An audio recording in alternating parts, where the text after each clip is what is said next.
I used to think the hardest part of motherhood was the early years, the sleepless nights, the fevers, the tantrums in grocery store aisles. But I was wrong. The hardest part is realizing you became invisible the moment your usefulness outlasted their needs. When my daughter, Claire, called in early December and said, "Mom, we're taking the kids to Hawaii this year. Just the four of us." I smiled into the phone. She added, "Could you watch Max? You know how he gets at the kennel." Max was their labradoodle, overfed, anxious, needed more walks than my hip could comfortably allow. "Of course," I said, even though my living room still smelled faintly of Bengay and eucalyptus from a recent fall. She didn't ask if I had plans, didn't ask if I wanted to come. She said it like a favor, but it was an expectation, wrapped in nostalgia and guilt.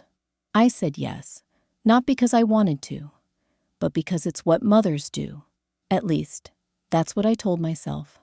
The first night with Max, I sat at the kitchen table with a bowl of soup and scrolled through Claire's vacation photos. The kids were in swimsuits. Her husband, Peter, held a coconut with a straw in it. Claire wore the same dress I once gave her for a college graduation trip. They all looked golden, joyous, like a magazine ad for the life I thought I'd be part of, at least occasionally. Not this year. This year, I was a footnote in their story. The help. That night, Max threw up on the hallway rug. I cleaned it quietly. No one to blame, no one to tell, just me and the dog in the silence of a cold December house. By the third day, I'd stopped looking at their vacation pictures. I started noticing my own space again. The chipped corners of the counter I'd meant to fix. The dullness in my mirror. I looked tired, like a woman who spent her life saying yes, so others wouldn't say, "You're ungrateful." That night, I opened the drawer beside my bed. It held a collection of things I'd nearly forgotten. Old postcards from places I used to dream of going. Croatia, Santorini, the Maldives. I picked one up, a turquoise sea. A wooden walkway leading out to little bungalows over water. It felt silly, almost childish. But I stared at it for a long time. And then, I did something I hadn't done in years. I opened my laptop and typed, "Solo trips to the Maldives." There were packages. There were reviews. There were discounts for last-minute getaways. The very idea made me laugh aloud. Who gets away last minute when they're pushing 70? But then, a different voice inside me whispered, "Why not you?" The next morning, while Max chewed on my slipper, I sat on the phone with a travel agent named Cassie. "You're going alone?" she asked, not unkindly. I said, "Yes, I believe I am." It was the first time I'd said it out loud. It made me sit straighter. Booking the trip didn't feel impulsive. It felt overdue, like I was cashing in on a decades-old promise I'd made to myself before I got too busy, being someone's mother, someone's wife, someone's default. I dropped Max off at the kennel that afternoon. I didn't apologize. I paid the extra fee for the holiday week and signed the form with a hand that no longer shook. Claire called the next day. "Hey, Mom, how's Max?" I told her he was fine. "Wait, you left him at the kennel?" Her voice was sharp, confused. "Yes," I said. "I booked a trip. I'm flying out tomorrow." A pause on her end. "What? Where?" I smiled and leaned back in my chair. "The Maldives," Claire stammered. "Are you going alone?" I heard the disbelief, maybe a touch of guilt. I didn't rush to comfort it. I said simply, "Yes, just me." The silence stretched. "Well, okay then. Wow. Good for you, I guess." I told her I'd check in when I landed. Then I hung up. I didn't feel bad. Not this time. The flight was long. My knees ached. I had to ask a young man to lift my suitcase into the overhead bin. But when I stepped off that final plane and felt warm island air hit my face, I understood. I wasn't running away. I was finally arriving somewhere I was always meant to be. My bungalow was small, but beautiful. The sea outside was clearer than anything I'd ever seen. I didn't take pictures. I didn't post updates. I let the silence wrap around me like a second skin. On the third morning, I swam alone in the ocean at sunrise. I floated on my back and stared up at the endless sky and thought, this is what it means to belong to yourself. I kept a little journal by the bed, not to track what I did each day, but how I felt. The first entry said, I am not just the person who makes the holidays happen for others. By day 5, I wrote, peace tastes like salt water and morning coffee with no one talking at me. Claire called once. I didn't answer. I texted later and said I was safe and happy. She replied, I didn't realize you'd actually go. I didn't respond. Not out of anger, but because I didn't need her to understand. This trip wasn't about proving a point. It was about proving something to myself. On my last day, an older couple I met at breakfast asked what brought me to the Maldives. Just needed some time, I said. The woman smiled. Brave of you to come alone. I smiled back, but not because I agreed. I'd stopped seeing it as brave. I'd started seeing it as necessary. When I got home, Max barked like I was a ghost, returned from war. Claire showed up 2 days later. How was it? She asked, trying to sound casual. I told her it was beautiful, that I felt rested, that I felt new. She looked at me like she was seeing me for the first time. You're glowing, she said. I just nodded.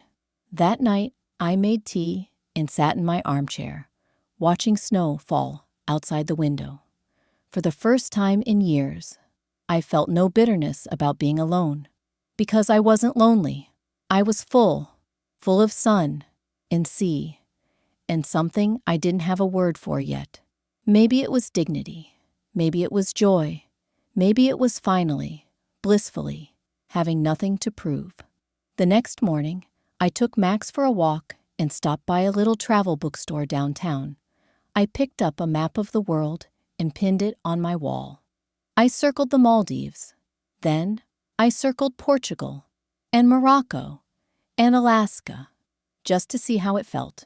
Claire might take more trips. She might still ask me to watch Max. But now, she'll have to ask differently. And maybe, just maybe, I'll say, sorry, sweetheart. I've got plans. Because I do. For once, they're mine. It started with the travel map, but it didn't stop there.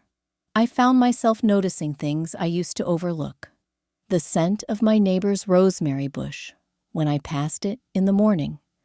The sound of the postman's whistle, off-key, but oddly cheerful. I was seeing the world like I had new eyes, or maybe like I just opened them after years of sleepwalking. I joined a class at the local library, travel writing for beginners. I was the oldest one in the room, but no one cared. We all had our stories, and mine was just starting to unfold.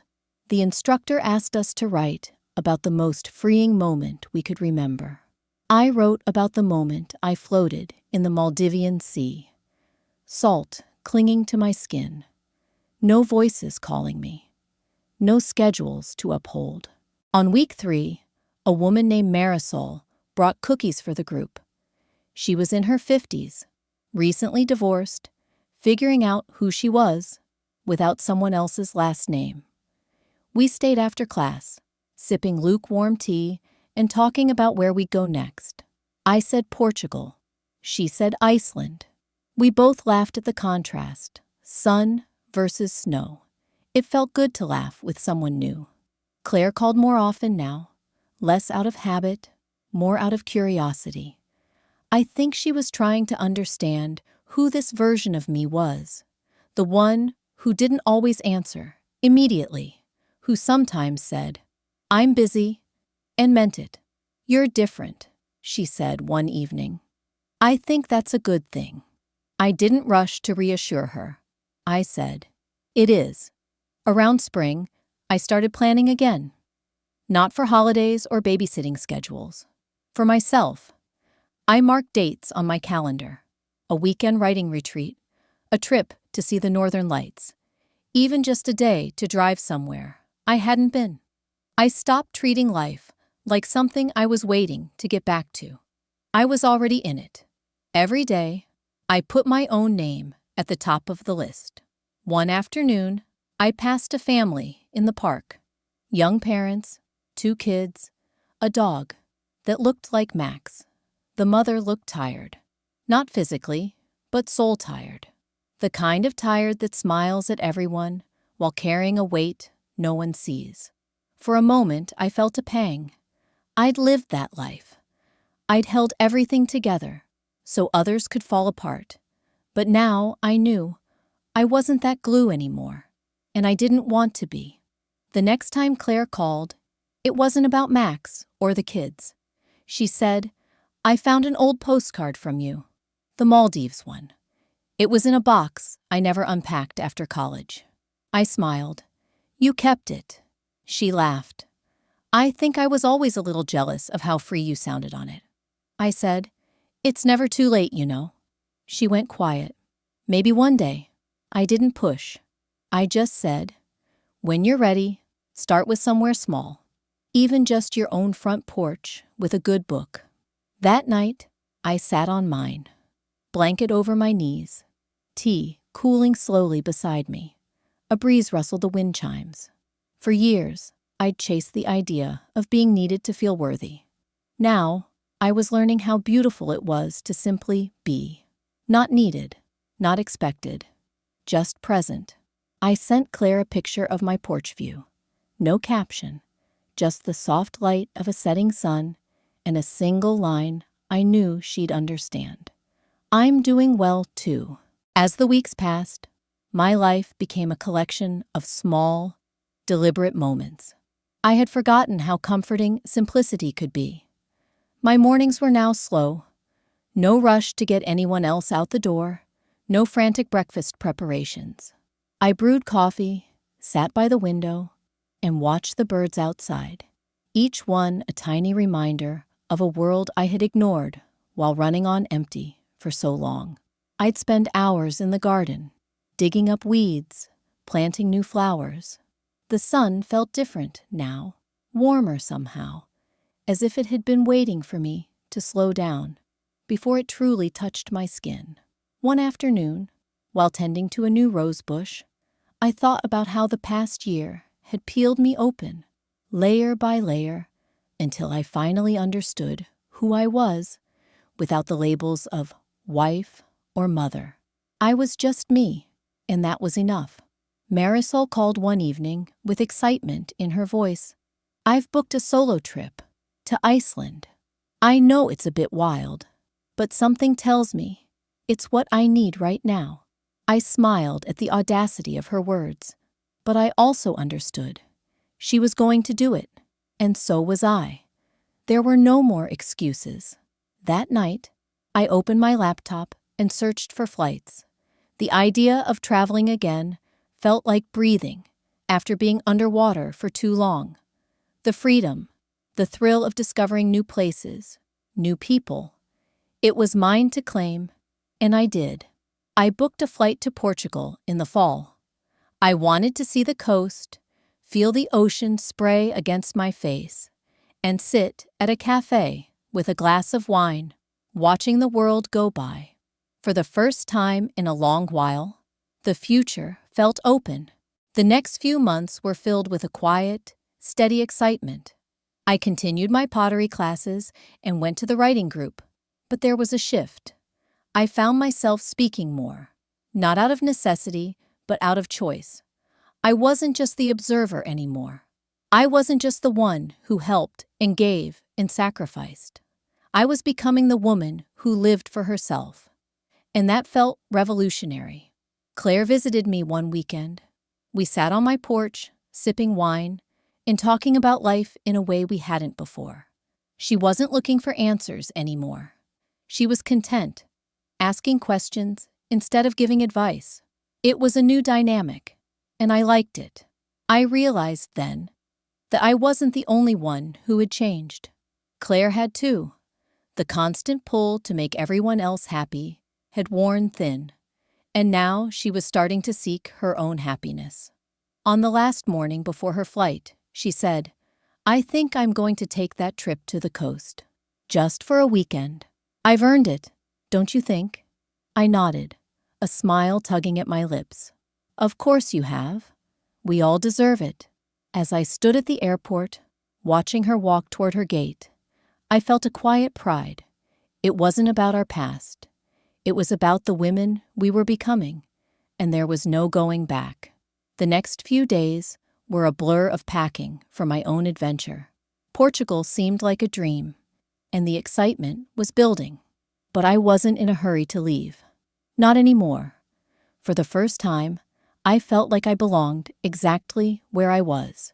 In my home, in my skin, in my life. And that realization, that peace, was a gift I'd given myself.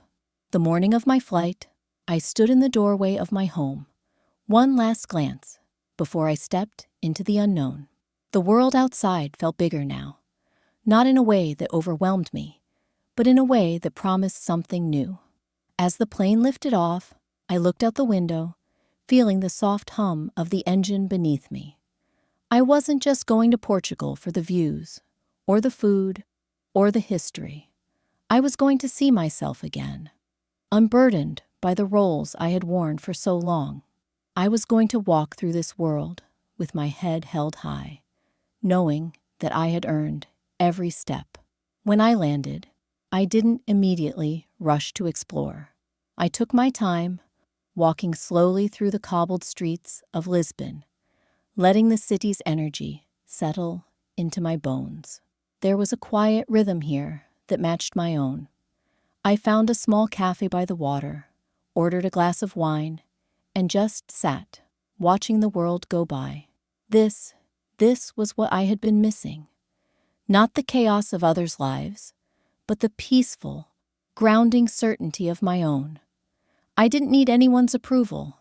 I didn't need to be the one who fixed everything.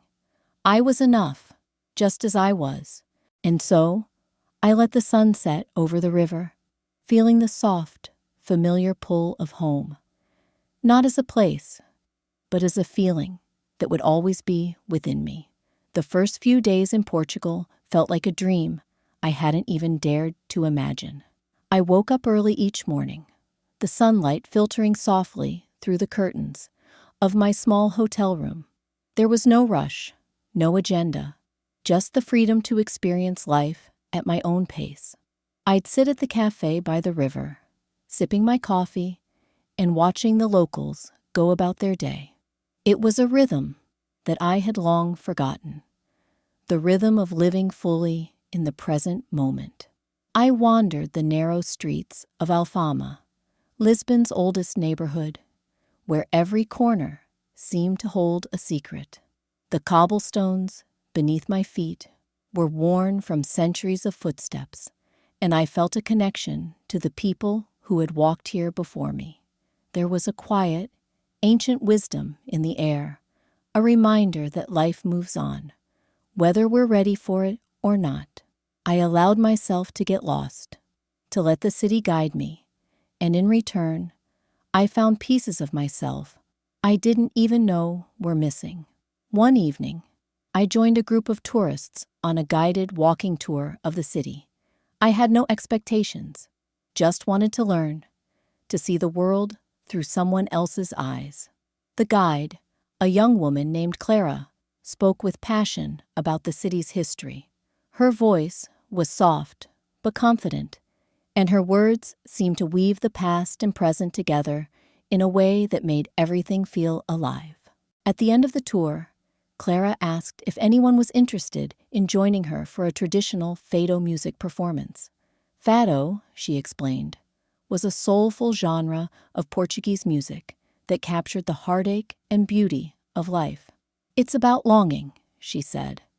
Longing for love, for something lost, or for a dream yet to be fulfilled. I felt a pull in my chest, something deep and stirring. I nodded, and we walked together to a small, dimly lit restaurant where the music would take us to another world. The moment the first notes of the guitar played, I felt the weight of the world shift. The singer's voice was haunting, full of sorrow and yearning. It wrapped itself around me, pulling me into a space I hadn't been in for years, a space where I didn't need to explain myself, where all the unspoken emotions in my heart could just be. I closed my eyes for a moment, letting the music wash over me. For the first time in a long time, I felt at peace with my own longing.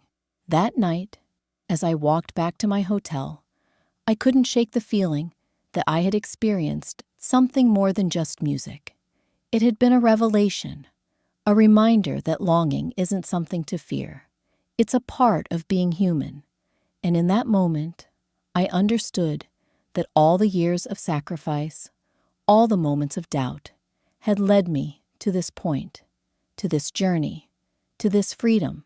It wasn't a destination I was seeking, but a deeper connection with myself.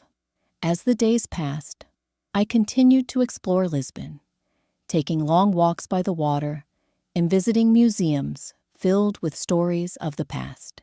I spoke with people from all over the world, other travelers, locals, artists. Each conversation was a gift, a little piece of the puzzle I was still putting together.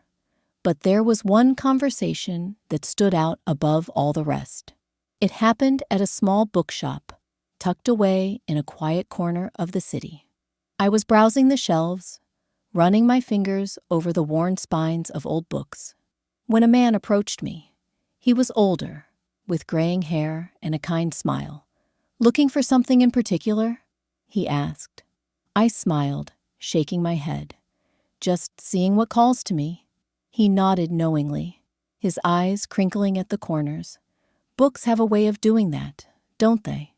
They find us when we need them most. His words struck me. I had never thought of it that way, but he was right. I had spent years reading books to escape, to forget, to survive. But now, in this moment, I was seeking something different, something real. "I think I'll take this one," I said, pointing to a book on the shelf. It was an old travel journal, filled with handwritten notes from someone who had traveled the world in the 1950s. The man smiled again, his eyes bright. "Ah, yes, that's a special one. It's about the freedom of being lost and the joy of finding your way back." He handed me the book with a knowing look. "It's yours, then. Enjoy the journey." I left the bookshop that day with a sense of calm I hadn't expected. It was as if the universe had nudged me gently, reminding me that I was exactly where I was supposed to be. I was on my own journey now, not to escape, but to discover, to find out who I was without the roles I had worn for so long. And I knew, deep down, that I was just beginning to understand the power of being lost. A few days later, I boarded a train to Porto, ready to continue my adventure. I had no specific plans, just a desire to experience the world with fresh eyes. The journey, I realized, was no longer about what I could achieve or what I could prove. It was about living in the moment, embracing the beauty of each step along the way. And with that, I let go of any remaining expectations. In Porto, I wandered through the colorful streets, letting the city's energy guide me. The buildings here were old, the walls faded from years of history, and yet they held a quiet strength. I couldn't help but think of my own story, the chapters that had led me here, and the chapters yet to be written. And as I stood on the bridge overlooking the river, I felt the same sense of peace I had felt in Lisbon. I was no longer searching for something outside of myself. I had found what I needed within. The next day, I sat by the river, the wind playing through my hair. It was then that I realized I wasn't just traveling to see the world. I was traveling to reconnect with the parts of myself I had lost along the way. And as the sun dipped below the horizon, I knew that no matter where I went next, the journey would always be the most important part. The days seemed to blend together in a soft, quiet rhythm. Each morning, I'd wake up early, step outside, and watch the sky change colors as the sun rose over the river. There was something profoundly grounding about those moments of stillness. I felt as though I was slowing down, taking the time to breathe in the world around me. For years, I had rushed to care for others, to meet deadlines, to juggle responsibilities. But now, there was no rush. There was just me in the world. One afternoon, I took a bus to the coastal town of Cascais. It was a beautiful day, and as I strolled along the beach, I found myself marveling at how different life felt now. I hadn't realized how much I had been carrying until I set it all down. And with each step, I felt lighter. It wasn't just about the weight of responsibilities that had been lifted. It was about the emotional burden, the expectations of being everything to everyone. It was like walking away from a fog and finally seeing the sun. As I sat on a bench overlooking the ocean, I let the wind wash over me. I thought about my daughter, about the life she was building for herself. For so long, I had been the one to guide her, to protect her, but now she was becoming her own person, and that thought filled me with pride. I had raised her to be strong, independent, and compassionate, and as she carved out her own path, I realized that I was doing the same for myself. We were both learning to live freely, and it was beautiful. I thought back to the years I had spent giving everything I had to others, especially to Amanda. I never once questioned my role as her protector and guide, but somewhere along the way, I lost sight of myself. There was always something more important to do, someone else to take care of. But here, in this moment, with the ocean stretching endlessly before me, I understood. I had spent my life nurturing others, but now it was my turn to nurture myself, to invest in my own happiness and dreams, to live not just for others, but for me. As I wandered the streets of Cascais, I stumbled upon a small art gallery tucked between two cafes. It was the kind of place that felt like a hidden gem. The walls lined with paintings that captured the essence of the sea, stormy skies, calm waters, and the occasional distant lighthouse. I stepped inside, greeted by the warm, inviting scent of fresh paint. The gallery owner, a woman in her 60s, smiled as she approached. "You're the only visitor today," she said with a wink. "I suppose the quiet makes it easier to appreciate the art." I nodded, feeling a connection to the peaceful atmosphere she had created in this small space. As we chatted, she told me that she had moved to Cascais years ago, seeking a quieter life after decades of working in a busy city. She spoke of how she had always dreamed of opening a gallery, but never had the courage until she was older. It was a reminder that it's never too late to start something new, to follow a dream long deferred. "I'm still learning," she said, "still growing." Her words stuck with me. She was right. No matter how old we are, no matter how many years have passed, we are always capable of growth. We can reinvent ourselves, pursue new dreams, and find new paths. It's not about age or timing. It's about the willingness to change, to embrace the unknown. As the evening drew near, I found a little restaurant by the sea. The smell of fresh seafood filled the air, and I ordered a simple dinner: grilled sardines with a side of roasted vegetables. It was nothing extravagant, But as I sat there, watching the waves crash against the shore, I felt a deep sense of contentment. The food tasted better than anything I'd had in years, not because it was fancy, but because it was a reflection of the moment, the simplicity of being present. The waiter brought me a glass of white wine, and as I took a sip, I realized how much I had been craving this peace, this stillness. I had spent so many years running, trying to please everyone, to keep up with the demands of life, but here, in this quiet coastal town, I was learning how to simply be, to let go of the constant noise and just listen to the waves, to my own heart, to the world around me. It was then that I received a message from Amanda. The words were simple, but they hit me deeply. "I miss you, Mom. I hope you're doing okay." My heart swelled as I read the message, and I replied, "I'm doing better than okay. I'm learning how to take care of myself, how to live for me, just like you're learning to live for you." I sat back in my chair and thought about how far we had both come. When I had first come to Portugal, I had been uncertain, unsure of who I was, without my role as a mother, without the constant pressure of being there for others.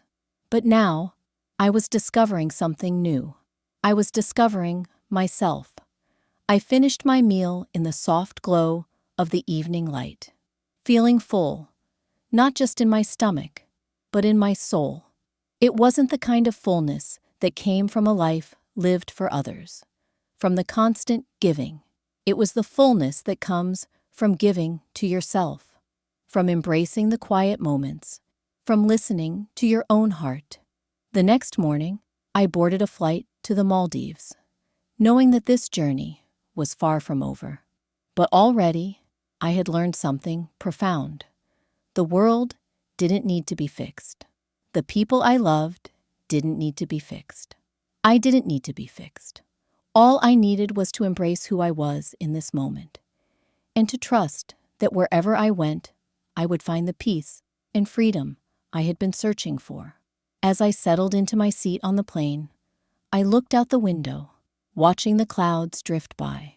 I was no longer the woman who defined herself by the roles she played for others. I was the woman who had learned to define herself on her own terms, and that, I realized, was the greatest freedom of all. As the days passed on my solo trip, I found that the quiet moments often gave way to deeper realizations. I spent a lot of time thinking about Amanda, about the woman she had become, and the life she was carving out for herself. We had always been close, yet I couldn't ignore the distance that had slowly crept between us in recent years. I had always been her safety net, the one who stepped in when things went wrong, the one who picked up the pieces when life felt like too much.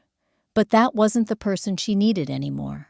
Amanda wasn't the fragile girl who once leaned on me for everything. She had grown, learned to stand on her own, and I realized that I had to do the same. It had been difficult for me to let go of the old role I had played in her life, the role of the protector, the fixer. But I now saw that it wasn't my responsibility to shield her from everything. The world wasn't hers to control, but it was hers to navigate, and she was doing it in her own way. I couldn't deny that part of me missed the way we used to be. The late-night chats, the spontaneous hugs, the way she would look to me for guidance when she didn't know the way forward. But I also knew that our relationship had to evolve. We both had to evolve. I had spent so many years defining myself through my role as her mother, as someone who always had the answers, always knew what was best. But what if my identity wasn't tied to that role anymore? What if I could be just me, without the weight of expectations? One evening, as I sat at a beachside cafe sipping iced tea, I reflected on how much had changed between us since the years she had been with Zach. There had been times when I had been a silent observer, watching as she struggled in a relationship that wasn't healthy for her. I had wanted to intervene, to protect her from the hurt I knew she was feeling, but I had held back. It wasn't easy to step aside and let her make her own mistakes, but I knew it was the only way for her to truly grow. The most profound moment came when she finally spoke up for herself in court, standing tall, unwavering, and confident. I had watched her transform from the woman who always second-guessed herself into someone who owned her voice, and as I sat there, silently cheering her on, I realized that this moment wasn't just a victory for her. It was a victory for me, too. It was the culmination of everything I had taught her, everything I had hoped for her. She had become the woman I had always believed she could be, and I couldn't have been prouder. As I pondered the changes in our relationship, I remembered the last conversation we had before I left for Portugal. Amanda had told me she was going to take some time for herself, to go on a trip, to explore and find peace. "I just need to do this," she had said, her voice full of determination. "I need to figure things out on my own." At the time, I had been hesitant. Was she running away from her problems? Would she be okay without me there to hold her hand? But now, sitting in this quiet cafe, I understood. She wasn't running from anything. She was running toward herself, and that was something I needed to do too. I realized that it wasn't just Amanda who needed to grow. I did too.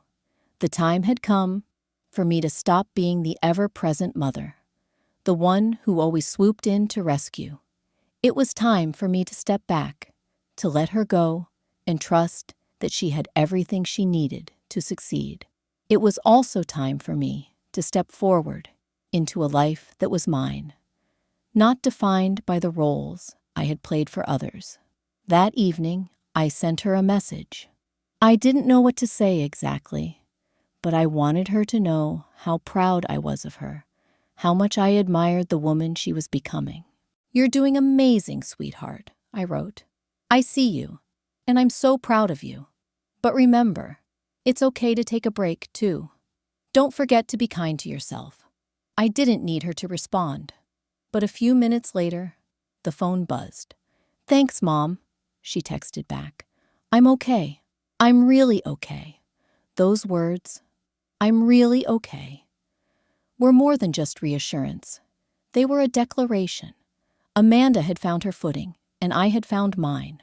We were no longer defined by our dependence on each other. We were both free to live our lives as we saw fit. And as much as I had struggled with the changes in our relationship, I knew now that they were a sign of progress, not loss. I realized that letting go wasn't just about allowing Amanda to live her life. It was about letting go of the part of myself that held on too tightly to the past. It was about embracing the woman I was becoming. I didn't need to be the perfect mother, the one who always had the answers. I just needed to be me. And as I sat on that beach, watching the waves roll in, I felt a deep sense of peace. This was my time. This was my journey. The days in Portugal were starting to blend together, but in the most peaceful way. It wasn't the hectic kind of blending where the days felt like they passed without meaning, but the kind where every moment felt full, even in its simplicity. I spent my mornings in quiet cafes with a good book, my afternoons walking along the coast, the salty air filling my lungs, reminding me of how long it had been since I had just breathed. One afternoon, I found myself sitting at a small table outside a charming little cafe by the sea, watching the waves crash against the shore as I sipped my coffee. It was the kind of moment I had dreamed of, a moment of complete solitude where I could just exist. I hadn't realized how much I had missed that until now. I had spent so many years giving myself to others, pouring out my time, my energy, my love, that I'd forgotten how to fill my own cup. As I sat there, the realization hit me. This wasn't just a vacation. It was a reset. The world hadn't stopped. But for me, it had paused. And in that pause, I could hear the whispers of my own needs, my own desires, things I had silenced in favor of everyone else's. It felt like I was finally allowed to hear myself again, without the constant chatter of responsibility or obligation. I could see the years of motherhood, the sacrifices, the compromises, but I could also see the woman who had been hiding behind those roles, waiting for permission to step into the light. I was starting to realize something important. I didn't have to wait for some grand moment of clarity. The journey toward rediscovering myself wasn't going to come in one dramatic wave. It was already happening in the little things.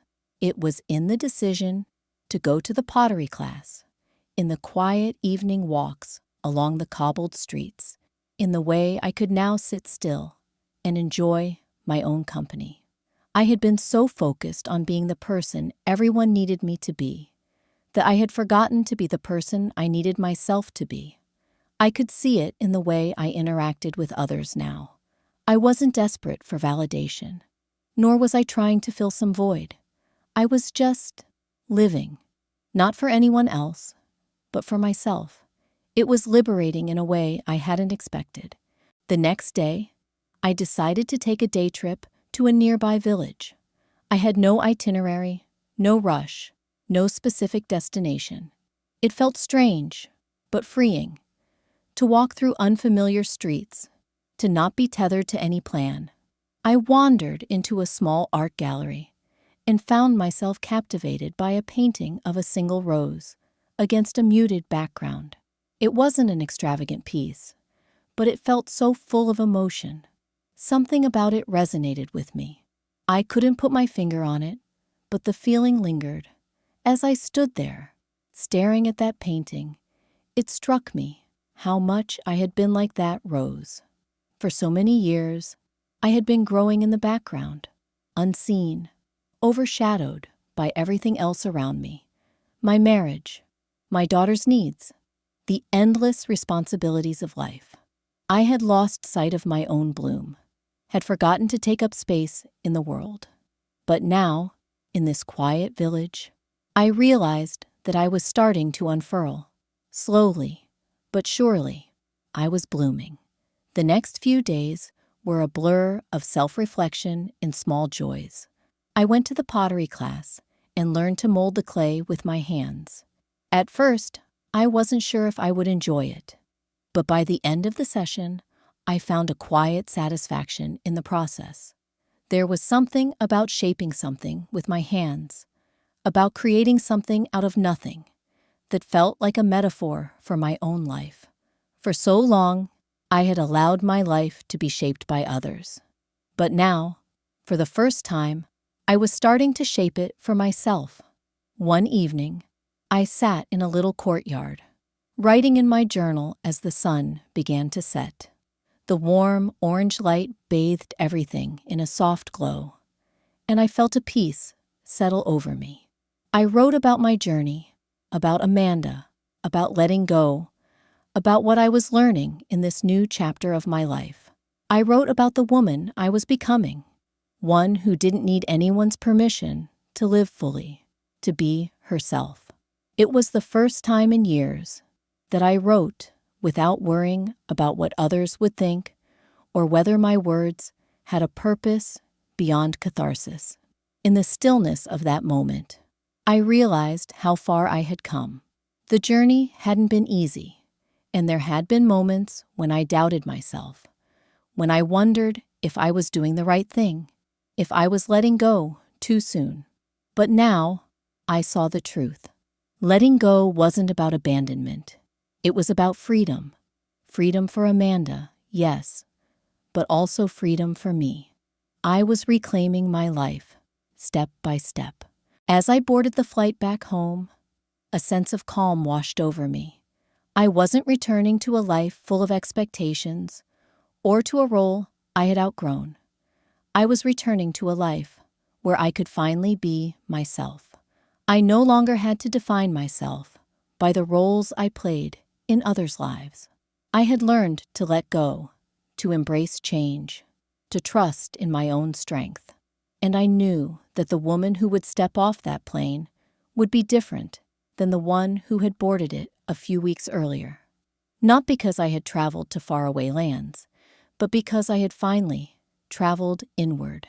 The weeks that followed were full of quiet but profound transformations. Each day, I woke up to a life that no longer felt like a waiting room.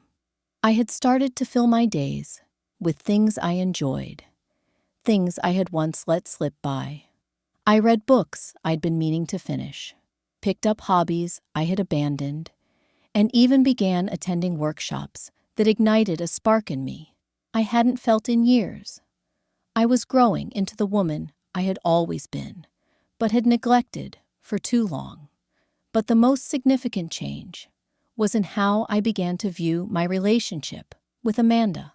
For so many years, I had held the idea of being her protector so tightly that I forgot she needed space to grow on her own. My heart had ached when she left, worried about her safety and well-being. But now, I could see clearly. She wasn't leaving me. She was stepping into herself. And I didn't need to hover anymore. I didn't need to carry her pain, her struggles, her fears. She had learned to carry them herself, just as I had learned to carry mine. One afternoon, a message popped up on my phone. It was from Amanda. It simply read, "Mom, I've been thinking about something.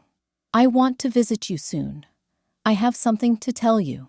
My heart skipped a beat, and for a moment, I let myself imagine the worst. Was she coming back? Was she still in the thick of it with Zach? Had she changed her mind? But I knew better now than to project my fears onto her. Whatever she had to say, I would be there for her. This was her journey, not mine to control.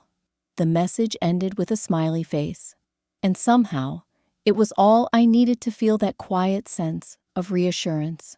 A few days later, she arrived at my door, her face radiating a calm I hadn't seen in years. The woman who stood before me wasn't the woman who had stumbled into my arms all those months ago. She had shed the uncertainty, the sadness, and in its place was a woman who knew herself, knew her worth. "Mom," she said softly, almost as though testing the words, "I've filed for divorce. It's done. It's official." I didn't know what to say at first. A flood of emotions swept through me. Pride, relief, but also a profound sense of awe. She had done it.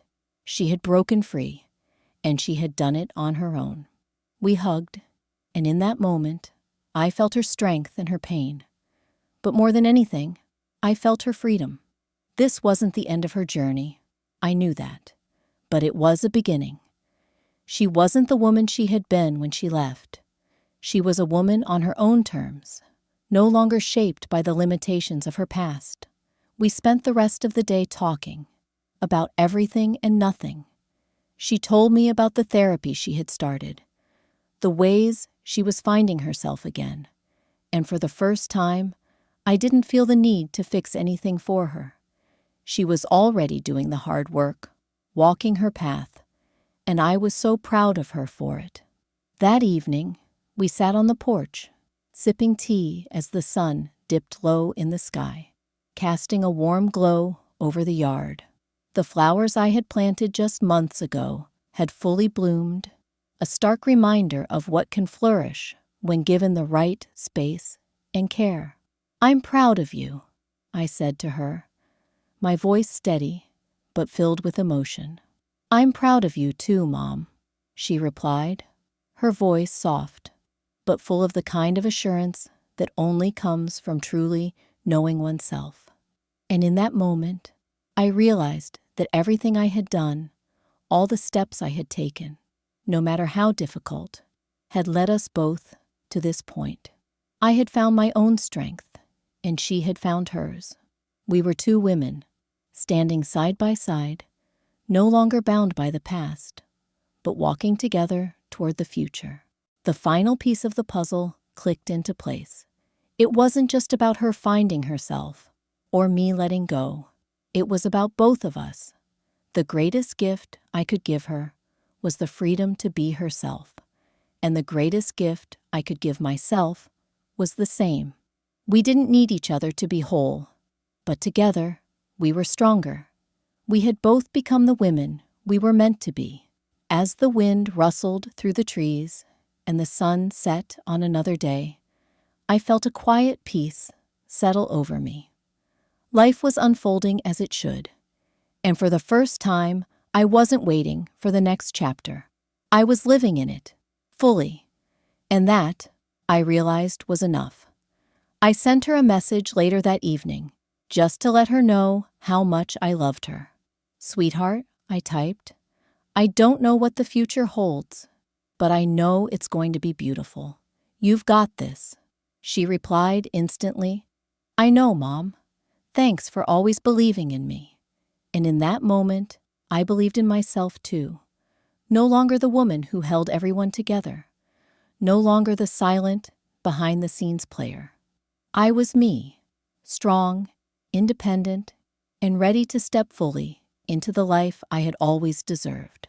The next morning, I took a walk through my garden, feeling the warmth of the sun on my face, the steady rhythm of my steps echoing in my chest. It was the first morning in a long time that I didn't feel the weight of the world on my shoulders.